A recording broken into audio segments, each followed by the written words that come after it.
Os conceitos de velocidade média e velocidade instantânea, eles são fundamentais na cinemática e na mecânica clássica. A definição de velocidade média é mais simples de ser entendida, né? Ela é mais intuitiva, ela precisa de menos elementos matemáticos para ser apresentada.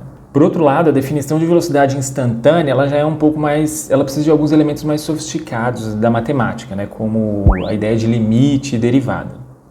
Nesse vídeo eu vou falar sobre esses dois conceitos, né? O conceito de velocidade instantânea, o conceito de velocidade média, e vou falar um pouco sobre a relação entre eles. Esse é o canal Cientificar, é um canal de divulgação científica, que a gente vai falar sobre física, sobre ciência, sobre filosofia da ciência. E se você gosta desses temas, se inscreva no canal, assim o YouTube vai te indicar os próximos vídeos que a gente postar aqui.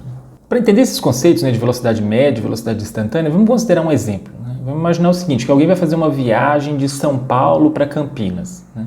Essa viagem de São Paulo a Campinas, ela tem a distância, né, entre as duas cidades é mais ou menos 100 km. Então vamos considerar que a pessoa vai percorrer ali 100 km, tá?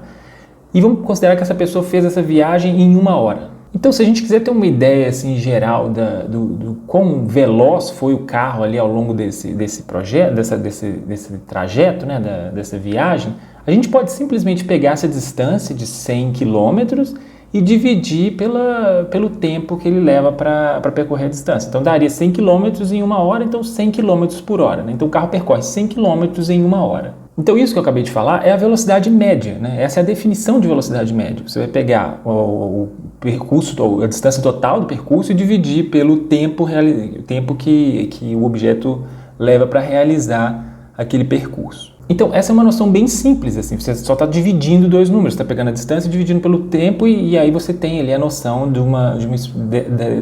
da velocidade, né?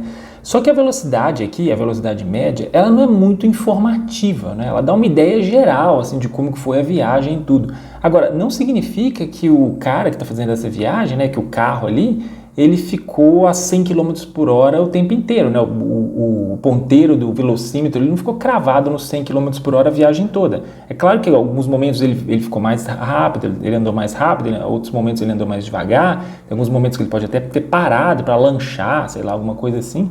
E aí no total, aí você está pegando então, quando você pega o percurso, a distância total e divide pelo tempo total, você não consegue pontuar, né, ou apontar ou tornar explícito esses valores de velocidade ao longo do percurso. Né? O que você consegue é uma ideia global da velocidade. E se você quiser saber a velocidade em algum momento, né? Em algum intervalo ali mais curto, né? Porque você está pegando uma distância muito longa, por 100 km é muita coisa, né? Então a gente vai olhar se a gente quiser olhar para, sei lá, se a gente quiser saber qual é a velocidade do carro quando ele passou nessa estrada, né, na frente de um restaurante ou de uma lanchonete que tem nessa estrada. Então, qual que era a velocidade do carro quando ele passou na frente dessa lanchonete? Aí, a gente tem que mudar um pouquinho a definição. A gente precisa procurar uma outra definição. Né? Essa da velocidade média não vai ser o suficiente para responder essa questão. Eu não posso falar que a velocidade do carro ali, quando ele passou em um determinado ponto da estrada, né, na frente de uma lanchonete, por exemplo, era de 100 km por hora. Porque 100 km por hora é a velocidade média, né? Então, estou pegando a distância global dividindo pelo tempo total e isso dá 100 km por hora. Bom, o que a gente pode fazer para tentar calcular a velocidade dele, né, quando ele estava passando na frente do restaurante, é encurtar o tempo ali de trajeto. Então vamos considerar essa figura que está aparecendo aqui, né? Você tem o ponto A, o ponto B e você tem o restaurante bem no meio ali, entre o ponto A e o ponto B. Então vamos imaginar o seguinte, né, que tem alguém com um cronômetro ali e vai marcar o tempo que o carro gasta, né, para sair de A e chegar em B. Vamos imaginar que esse tempo, então, o carro leva ali para sair de A e chegar em B, ele leva 50 segundos para fazer isso. E aí que a distância entre A e B vamos imaginar que a distância entre A e B é 800 metros, tá? Então o que a gente está fazendo? A gente está reduzindo, está encurtando o tempo de viagem ali que a gente está analisando. Antes a gente analisava 1 hora de viagem, né? A viagem inteira, ele saindo de São Paulo chegando em Campinas. Então a gente chegou à conclusão de que ele está andando com uma velocidade média de 100 km por hora. Agora a gente está fazendo uma investigação mais precisa, a gente está pegando um intervalo mais curto, né? Um intervalo ali que fica ali entre o restaurante, que a gente está interessado em calcular qual é a velocidade do carro quando ele passa na frente do restaurante. Então a gente está considerando um intervalo menor.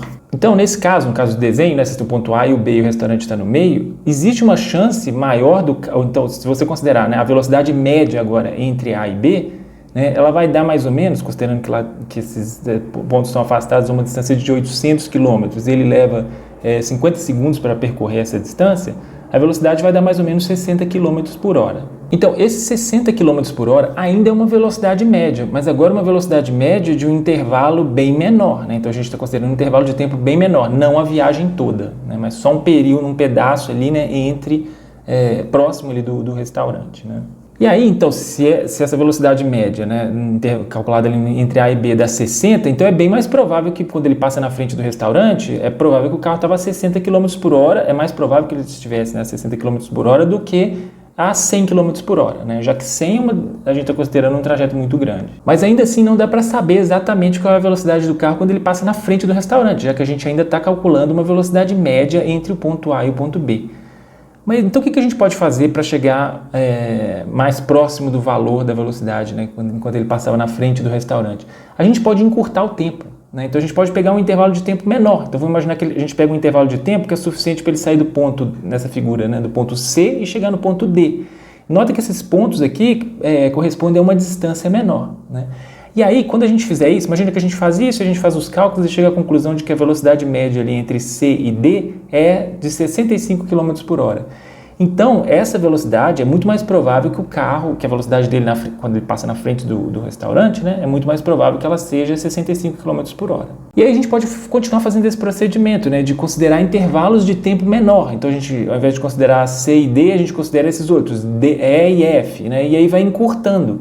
A gente vai encurtando o intervalo entre o intervalo de tempo, né, de observação. E à medida que a gente faz isso, a gente pode considerar intervalos de tempo cada vez menores, né? Porque se a gente pensar na fórmula para a velocidade média, né, você tem lá um delta D de distância, né, dividido por delta T, isso é igual à velocidade média. Esse delta T ali de baixo, ele pode ser tão pequeno quanto você queira. Então, se você quiser observar um tempo de 3 segundos, você pode. De 1 segundo, você pode. De 0,1 segundos, você pode. De 0,00001 segundos, você pode. Então, você pode observar um tempo tão pequeno quanto você queira. E essa ideia de que uma grandeza que o tempo, né, pode ser tão pequeno quanto você queira, é a ideia de limite. Então, formalmente, o que vai acontecer é que a gente vai considerar essa expressão da velocidade média, mas aí, para chegar na expressão da velocidade instantânea, a gente vai tomar um limite em que esse ΔT, né, que é o intervalo de tempo ali, tende a zero, né? Então, o que é tender a zero?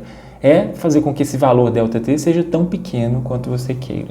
E aí a gente chega justamente na ideia de velocidade instantânea. A velocidade instantânea é justamente o limite dessa velocidade média quando o ΔT tende a zero. E essa expressão ela é famosa porque ela é justamente a definição do que é uma derivada, né? Então, assim, eu não vou falar nesse vídeo que é uma derivada, assim, não vou estender muito a ideia de derivada aqui, a gente faz isso em outro vídeo, mas para o vídeo não ficar muito longo, mas a questão é a seguinte, né? Essa definição, né, ΔD ali sobre ΔT, quando você calcula o limite dessa razão, né, quando o ΔT tende a zero, você tem exatamente a definição do que é a derivada, né? Então, isso vai ser a derivada, né, da distância com relação ao tempo. E a derivada, ela tem um sentido que é o seguinte, né, ela mede uma taxa de variação instantânea. E é justamente essa taxa de variação instantânea que a gente está procurando quando a gente quer saber qual é a velocidade em um determinado instante da viagem, né? Então, quando ele passa na frente do restaurante, que instante de tempo é esse? Eu quero saber qual é a velocidade nesse exato instante de tempo. Então, esse procedimento, né, nos permite definir esse conceito, né, de velocidade instantânea, e aí sim a gente consegue saber qual é a velocidade exata do objeto em um determinado ponto da viagem.